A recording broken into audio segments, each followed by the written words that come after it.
Mga katambay, mga kababayan, si Kamanong po, nagbabalik po muli para po magkomento sa inyo. Samahan niyo po inyong lingkod dito po sa Tambayan Makabayan. Magandang umaga po muna, tanghali, hapon, gabi. Madaling araw po sa atin lahat, saan masulok sa ating bansa o saan masulok sa mundo tayo naroon. Maingatan po tayong lahat, mga kababayan. Ito po, komentuhan po natin mga tambay. Ito pong pahayag po ng USEC na magbibitaw yata mga tabay. Bago magbibitaw ay nagpahayag po siya. Sinagot niya po na ang Malacanang daw po ay hindi kailangan magpaliwanag at hindi kailangan na sagutin ang mga issue na kinasasangkutan po ng First Lady, mga tabay. At pinag-aaralan din daw po nila yung pagsasampa, mga kabayan. Nakapagtataka, no? Dapat mo nga sagutin lahat ng tanong ng taong bayan ay dapat po sagutin na Malacanang. Dahil lahat po ng ginagastos, magmula po sa Pangulo, pati ang First Lady, lahat po ng nasa Malacanang, pera ng taong bayan po ang ginagastos po. Kinakain, pinasusweldo, pinagtatravel, lahat, pati party-party, di umano, ay lahat po ay gastos ng taong bayan. Bakit hindi kailangan sumagot? Bakit? Pera po ba ninyo ang ginagastos ninyo? Nagtatanong ang taong bayan, dapat sagutin. Di po ba? Dahil issue po ito. At napakatinding issue po ito. Masamang bisyo po ito. Hindi po ba? Nakakalungkot lang po. Ang taong bayan dapat ang masunod, hindi yung nasa Malacanang. Dahil sila po'y paswelduhin.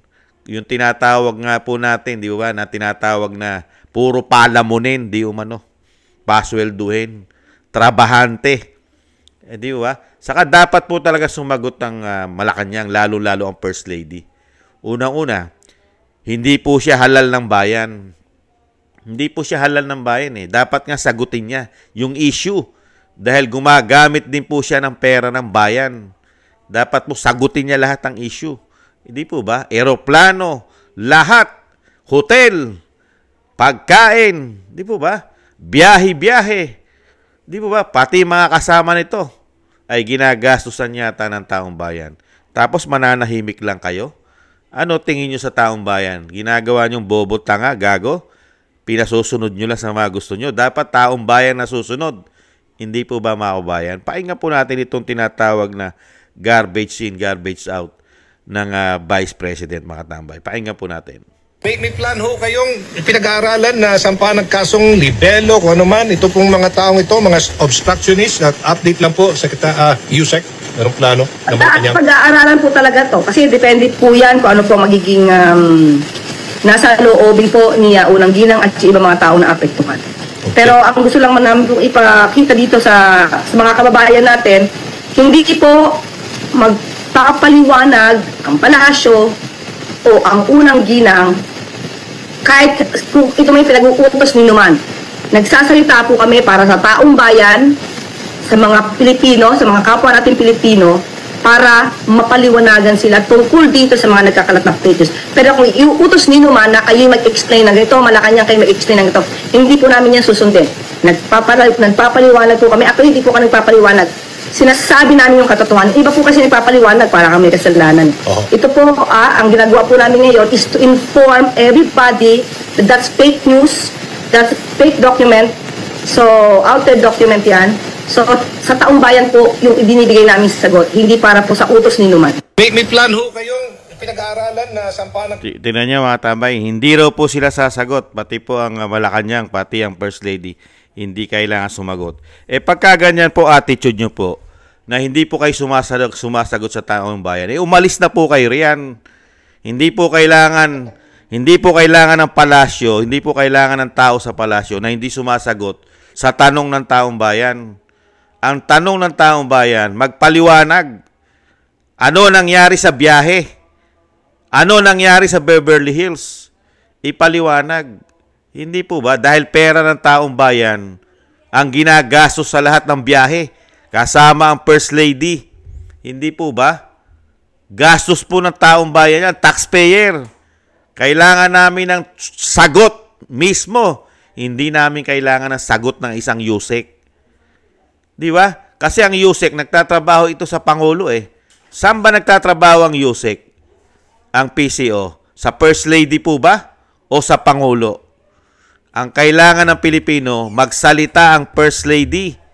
Sagutin niya lahat ang tanong ng taong bayan. Hindi po ba? Involvement. Dinadala nyo na kami sa fake. Peki ba talaga lahat na nangyari? Doon nyo lang kami dinala sa peke na sinasabi nyo kumalat sa Facebook. Pambihira kayo. Peki ba yung kinamatay ng tao? Na involvement sa pulburon, overdose? Peki po ba yon? Kailangan sagutin ng First Lady yan. Kasama niya yan. Nagkita-kita sila ron. Sabi nga ng mga kababayan natin, sa lahat ng event ay napagkikita sila magkakasama. Hindi kaya? Hindi po ba? Ibang klase itong palasyo na ito. Mga kababayan, pagdating po sa issue sa kanila, tiko ang bibig. Parang may tinatago. Di po ba? Kalat na sa buong mundo ang sitwasyon po ng bansa, lalo-lalo sa nangyari doon sa bilyonaryo na nawalan ng buhay. Hindi po ba sa Beverly Hills? Yung sinasabi pa ng isang Yusek na pinangatwiranan pa na hindi kasama sa hotel at ibang hotel daw po. Ayaw naman magbigay ng pangalan ng hotel.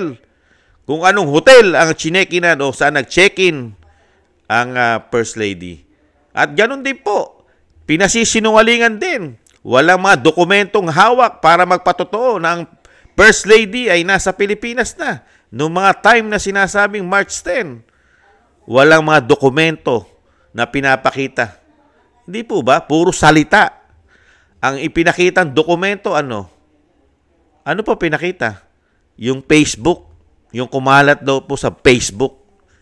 Pero yung mga dokumento na magpapatotoo, yung mga travel, di ba? Yung mga dokumento na nanggaling sa Amerika, paglabas at pagpasok niya sa Amerika, may mga record dyan.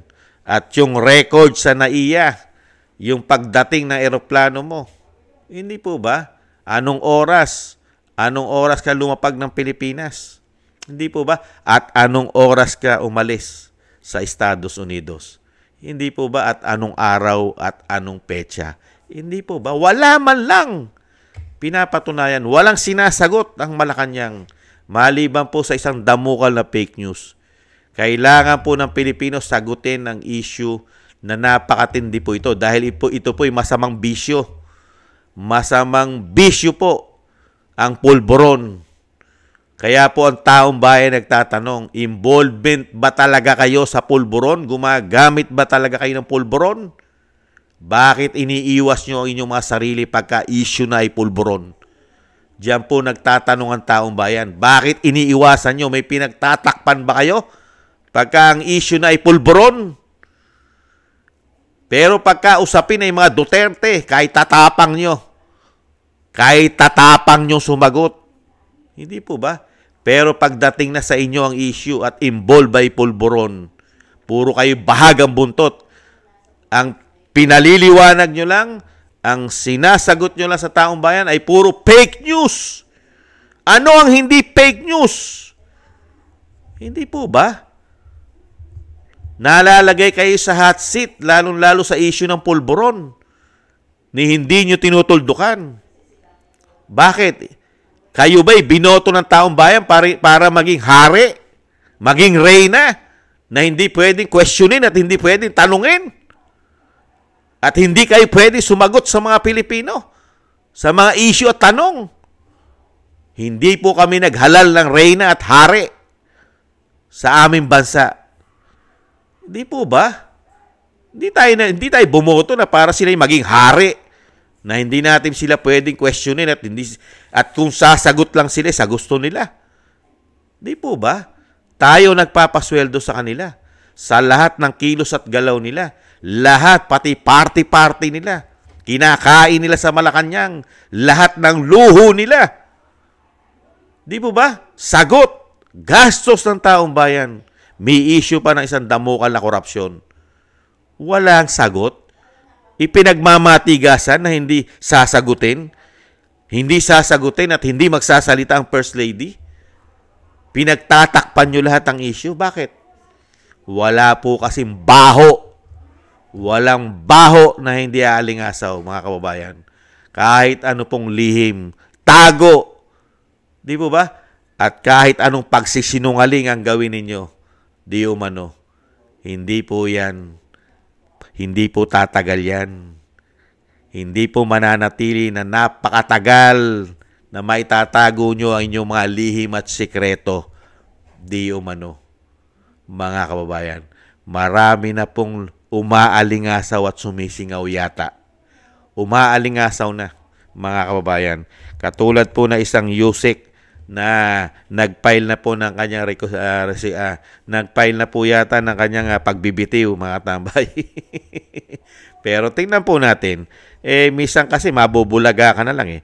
Kunwari magbibitiw sa posisyon, pero magugulat ka na lang.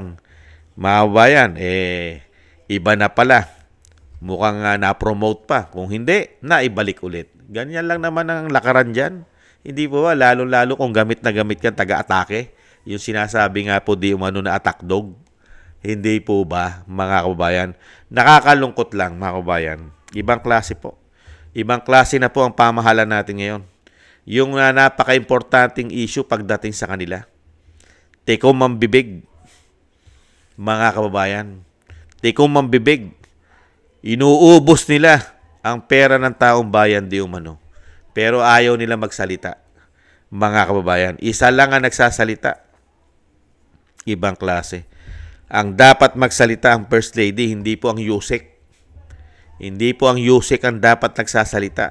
Hindi po ba? Siya dapat ang sumasagot sa lahat ng tanong ng taong bayan. Kaya lang, nakakuha po yata talaga ng sinasabing attack dog. Di umano. Yan po, mga kababayan, na nakakalungkot. Nagkaroon po tayo ng ganitong pamahalaan, mga kababayan. Napakatinding issue po ito dahil nalagay po sa kahihiyan ng ating bansa. Nilagay po sa kahihiyan ng ating bansa, pero tikom mambibig.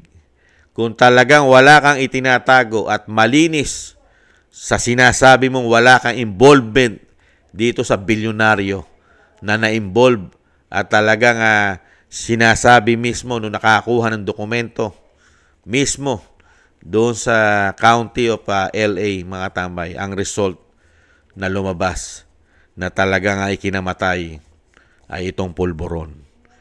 Yan ang tanong ng taong bayan.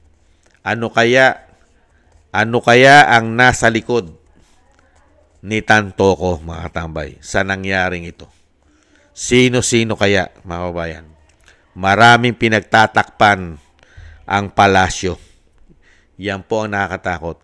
Marami po silang pinagtatakpan, mga kababayan. Hindi kaya. Dahil gamit na gamit po ang Yusek sa pagtatakip. At nagpapakaabugada po. Nagpapakaabugada po ang isang Yusek di umano sa First Lady. Ganyan po nakikita natin. Imbis na tagapagsalita ng Pangulo, ay nagiging abogada na rin po ng First Lady ang sinasabing Yusek, mga tambay.